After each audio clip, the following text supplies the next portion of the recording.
अगर तुम वाकई चाहते हो कि तुम्हारी जिंदगी बदल जाए, तुम्हारे दिल को सुकून मिले और तुम्हारी परेशानियां खत्म हो जाएं, तो आज एक सादा सा काम शुरू कर दो। सिर्फ चंद मिनट अपने रब के लिए निकालो, क्योंकि हम सब अपनी जिंदगी में बहुत मसरूफ हो गए हैं। हम दिन भर काम करते हैं, मोबाइल इस्तेमाल करते हैं, लोगों से बात करते हैं, लेकिन क्या हमने कभी सोचा कि हम अपने अल्लाह के लिए कितना वक्त निकालते हैं? वो अल्लाह जिसने हमें पैदा किया, हमें रिज़्क दिया, हमें हर मुश्किल से निकाला, हम उसी को भूल जाते हैं। जब जिंदगी में मुश्किल आती है तब हम अल्लाह को याद करते हैं, लेकिन असल कामयाबी ये है कि हम खुशी में भी अल्लाह को याद करें। कुरान सिर्फ एक किताब नहीं है, बल्कि ये हिदायत है, रोशनी है, सुकून है।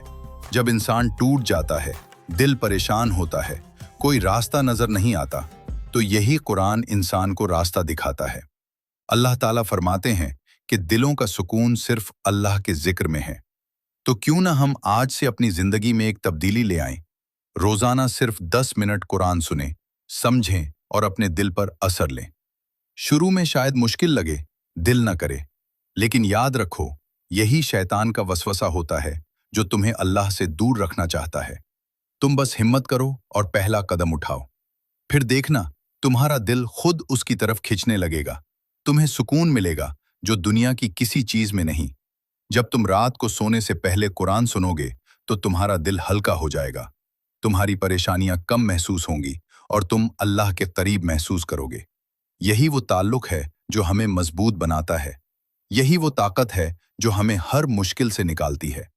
अगर तुम चाहते हो कि अल्लाह तुमसे राजी हो जाए, तुम्हारी दुआएं कबूल हों, तुम्हारी जिंदगी में बरकत आए, तो आज से ये आदत अपना लो। ये वीडियो आखिर तक जरूर देखो। इसे सिर्फ सुनो नहीं, बल्कि महसूस करो, अपने दिल से सुनो और अभी उसी वक्त नियत करो कि तुम रोजाना कुरान के लिए वक्त निकालोगे। कमेंट में लिखो, या अल्लाह मुझे हिदायत दे, ताकि तुम्हारी नीयत मजबूत हो जाए। और इस वीडियो को शेयर करो ताकि ये पैगाम दूसरों तक भी पहुंचे। हो सकता है तुम्हारी वजह से किसी और की जिंदगी बदल जाए। और याद रखो, जो शख्स लोगों को खैर की तरफ बुलाता है, उसे भी इतना ही अजर मिलता है। तो आज का दिन अपनी जिंदगी बदलने का दिन बना लो। अभी से शुरू करो। अल्लाह तुम्हें कभी खाली नहीं लौटाएगा। गरिल।